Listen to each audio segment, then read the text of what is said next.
Hello everybody, how are you all doing out there? I'm Kate Hill and welcome to the Adviseable Advantage Property News Update.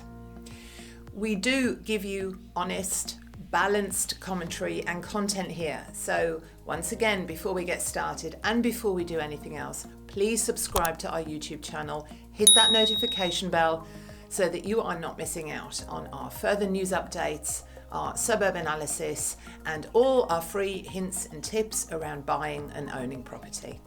If you are enjoying our free content, please click on that like button too. We really appreciate your support.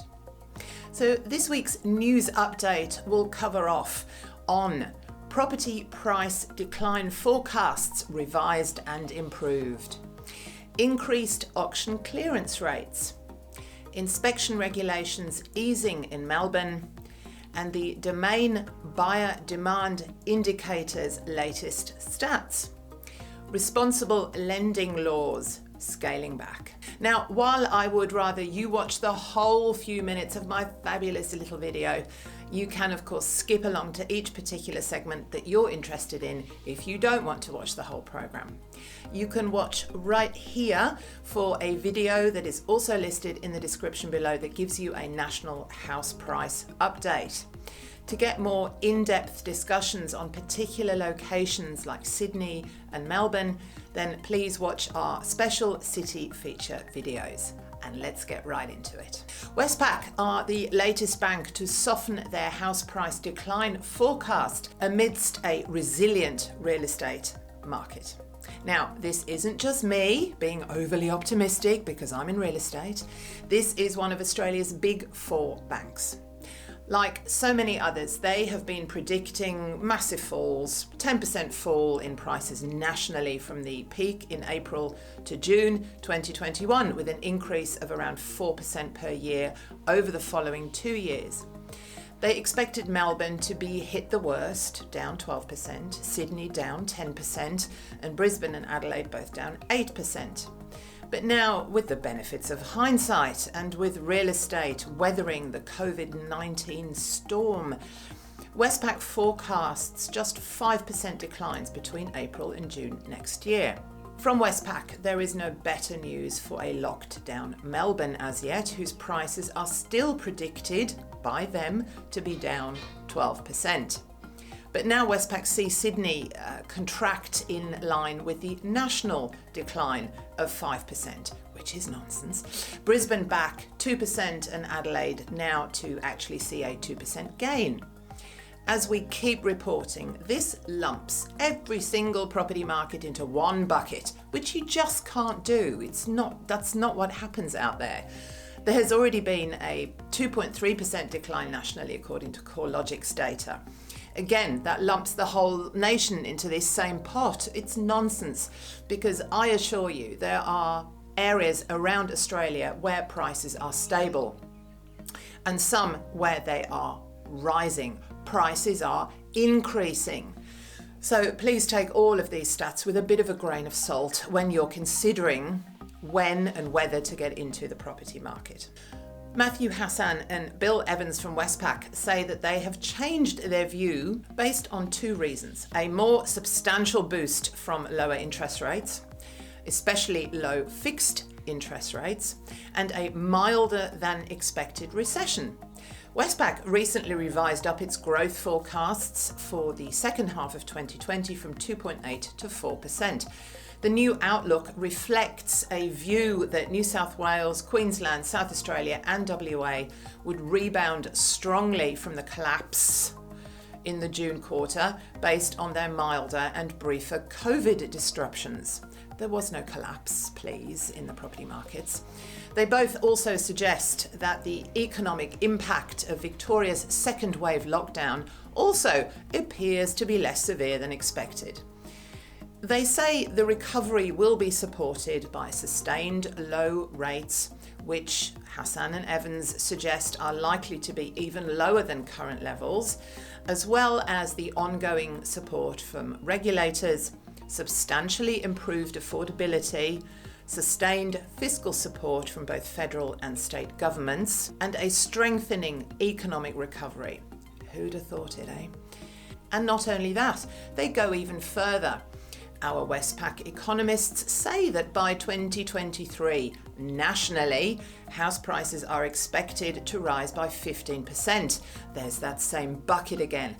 The bank predicts that in the next 2 years, house prices will rise as follows: Brisbane by 20%, Perth up by 18%, Sydney by 14%, Melbourne by 12%, Adelaide by 10%.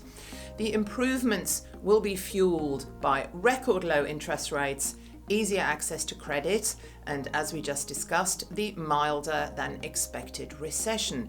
Who'd have thought it that news-seeking journalists predict doom and gloom? Of most importance is that we are much more optimistic about the pace of price appreciation over the following 2 years.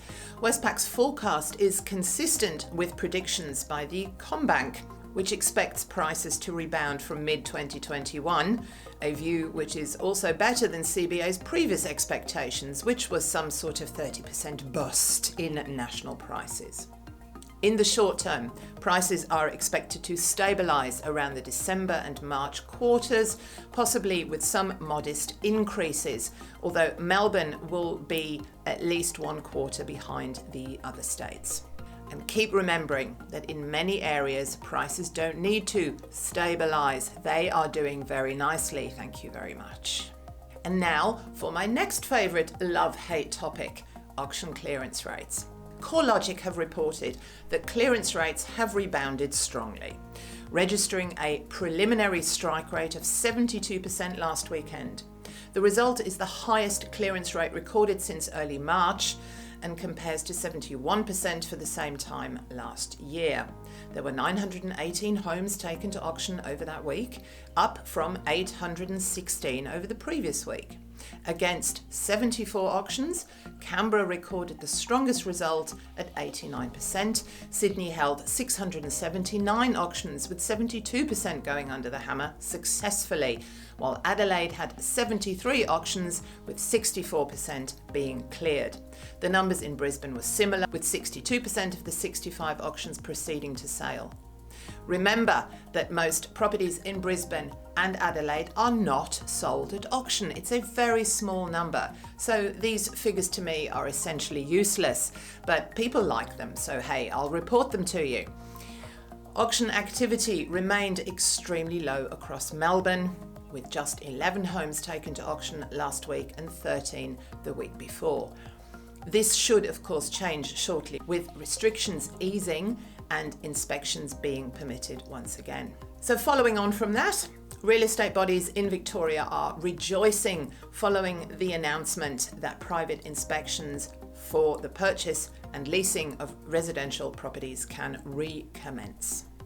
The Real Estate Institute of Victoria, who have remained vocal throughout this stage 4 lockdown, regularly commenting on its impact on the local market, issued a statement saying that the relaxing of restrictions will see a slow and gradual return to real estate transactions in Melbourne.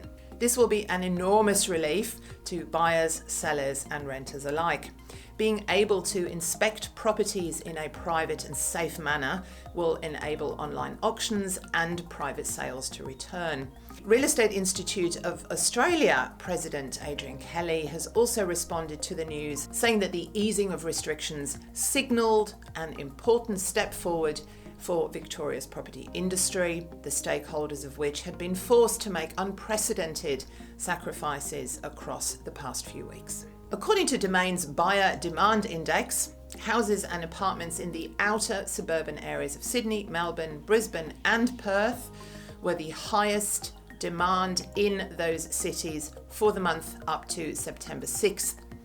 Using this buyer demand indicator, those likely to buy are classified by the actions they take on domain.com.au, like shortlisting a home, sending an inquiry through, completing a property inspection, and frequently viewing photos and the property listing. The indicator shows that since the pandemic began, demand has increased everywhere except Melbourne and Hobart, with serious buyers showing the biggest increase in activity in Darwin, where there has been a 72% increase in buyer demand. Demand from serious buyers, or those acting with high intent, have increased in most capital cities around Australia as pent-up demand from the coronavirus-related lockdown dissipates through our property markets. So watch out for the boom, because Adviseable phone lines are ringing hot, I can tell you. A few days ago, the Australian government revealed that it was scaling back responsible lending laws in an effort to increase the flow of credit and promote economic recovery. Now, you may all remember that a couple of years ago, APRA put these regulatory measures in place to curb the booming Sydney housing market, never mind the rest of the country, of course, making it much more difficult for consumers to borrow money.